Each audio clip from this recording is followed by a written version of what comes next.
வாபி ஷாபி. வாபி ஷாபி அப்படின்னு என்ன வித்தியாசமாக இருக்க வார்த்தைன்னு யோசிக்கிறீங்களா? அது ஒரு ஜப்பானிய வார்த்தை.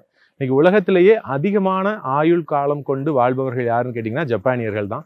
அதுக்கு காரணம் அவங்களுடைய ஸ்ட்ரிக்டான டயட் மட்டும் இல்லை, அவங்களுடைய ஒரு ப்ராப்பரான ஹெல்தியான மைண்ட் செட்டும் கூட.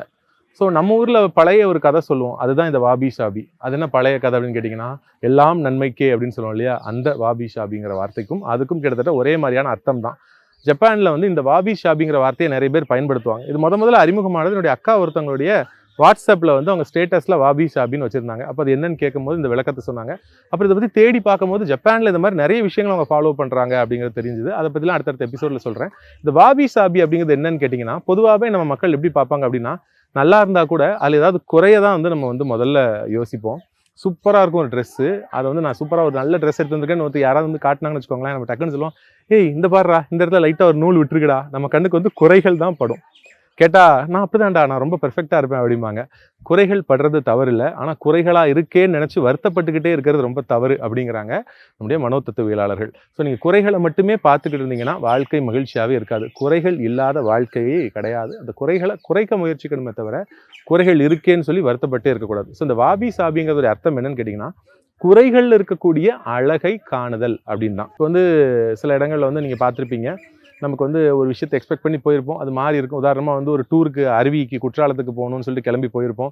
அங்கே தண்ணி கொட்டும்னு நினச்சி போயிருப்போம். நம்ம போன நேரம் வந்து ஒன்றும் தண்ணியே இருக்காது, ஏன்னா வெள்ளம் அதிகமாக வந்து நம்மளை குளிக்க விடாமல் ஆக்கிடுவாங்க. அப்போ நம்ம அவ்வளோ தூரம் ட்ராவல் பண்ணி ஒரு எக்ஸைட்மெண்ட்டோட போயிட்டு அங்கே போய் ஏமாற்றத்தோடு வருவதுக்கு பதிலாக அங்கே நின்று அந்த அழகை ரசிக்கலாம். குளிக்க முடியே தவிர அந்த தண்ணியோட அழகை ரசிக்கலாம், அதை பற்றி பேசலாம். முந்தைய காலங்கள் அங்கே போய் குளித்த விஷயங்கள்லாம் வந்து பேசி அந்த நினைவுகளை பகிரலாம். அங்கே உட்காந்து சாப்பிட்டு ஒன்றா பேசி அரட்டை அடிச்சுட்டு செல்ஃபோன்லாம் தூக்கி தள்ளி வச்சுட்டு சந்தோஷமாக இருந்துட்டு வரலாம். ஸோ இப்படி தான் நம்ம ஒரு இடத்துக்கு போகிறோம், இல்லை ஒரு விஷயத்தை செய்கிறோம், இல்லை ஒருத்தங்கிட்ட பேசுகிறோம், இதுலையாவது நம்ம குறைகள் நமக்கு வந்து ஏற்படுது அப்படின்னா அந்த குறைகளில் இருக்கக்கூடிய அழகு என்ன, அதை யோசிக்க ஆரம்பிச்சிட்டோம், அதை கொஞ்சம் கவனிக்க ஆரம்பிச்சிட்டோன்னா, அது ஏற்கனவே குறையா இருக்குன்னு வருத்தத்தில் இருக்கேன், அது அழகை தேட முடியுமா, தேட முயற்சிச்சிங்கன்னா நாளடைவில் குறைகள் உங்கள் கண்ணில் படுறது குறைஞ்சிரும். அதில் இருக்கக்கூடிய அழகு தான். என்னுடைய நண்பர் பொன்ராஜ் அவர்கள் வந்து ஒரு குறும்படம் எடுத்திருந்தாங்க, அழகான குறும்படம். 2 குழந்தைங்க வந்து பார்த்தீங்கன்னா பொம்மையை வச்சு விளையாண்டுட்டு இருப்பாங்க.